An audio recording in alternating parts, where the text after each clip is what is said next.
Hello नमस्कार दोस्तों, स्वागत है आप सभी का मेरे यूट्यूब के चैनल आर मिश्रा 1708। मैं आप सभी को नमस्कार करती हूँ। जैसे कि आज मैं बात करूँगी कि जो आने वाली एकादशी है जो कि 27 मई दिन बुधवार को है, और ये कहा जाता है कि मलमास मास की जो पहली एकादशी है। और मलमास में दो ही एकादशी आती है एक पद्मनी और एक परमा एकादशी। जो शुक्ल पक्ष चल रहा है इस समय जो एकादशी आएगी वो पद्मनी एकादशी कहते हैं। इस एकादशी में क्योंकि ये पुरुषोत्तम मास कहा जाता है, विष्णु भगवान की पूजा की जाती है, और इस दिन आप पूरे श्रद्धा भाव से अगर व्रत रहते हैं तो उसका बहुत अधिक फल मिलता है, बहुत अधिक पुण्य प्राप्त होगा। और इस दिन भगवान विष्णु की पूरी सच्ची श्रद्धा से पूजा पाठ किया जाता है। और शंकर भगवान का भी बहुत ही महत्व है इस समय। तो आप शंकर भगवान शिवलिंग की पूजा ज़रूर करिए, अपनी श्रद्धा भाव से जो भी आपके साथ आपके पास है वो आप अर्पित कीजिए और व्रत रहिए। अगर आप व्रत नहीं रहते हैं तो दान पुण्य का कार्य करना नहीं भूलना है आपको।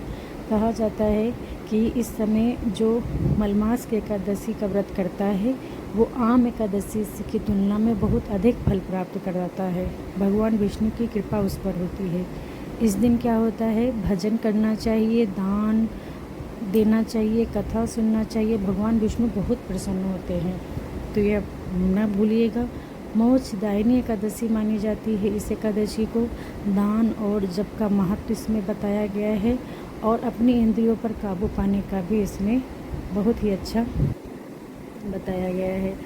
जो पद्मनी एकादशी है इसमें क्या था, कहानी क्या है कि बहुत समय पहले एक नगर में सुमेधा नाम के गरीब ब्राह्मण अपनी पत्नी पवित्रा के साथ रहते थे। दोनों धर्मात्मा और भगवान विष्णु के बहुत अधिक भक्त थे, लेकिन बहुत गरीब होने के कारण वो अपना किसी तरह जीवन व्यतीत करते थे।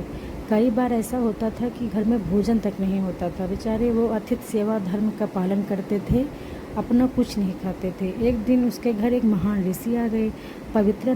जो पवित्रा थी उन भूखे रहने के कारण वो उसके पास तो कुछ नहीं था, लेकिन तब भी उसने आदरपूर्वक उनका सत्कार किया। ऋषि उनकी सेवा और सहनशीलता से बहुत प्रसन्न हुए। उन्होंने ब्राह्मण दंपति से कहा, यदि वे अधिक मास की परमा एकादशी का व्रत श्रद्धा से करें तो सभी कष्ट दूर हो सकते हैं। सुमेधा और पवित्रा ने पूरी श्रद्धा से व्रत किया। व्रत के प्रभाव से कुछ ही समय बाद उनकी गरीबी दूर हो गई, घर में सुख समृद्धि आने लगी। अंत में उन्हें उत्तम लोक की प्राप्ति हुई।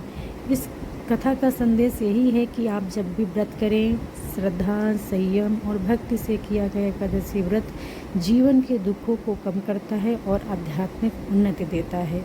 तो आप अगर व्रत रहते हैं एकादशी का तो बहुत ही अच्छा है, और ये एकादशी बहुत ही पुण्यदायक फल प्राप्त कराएगा।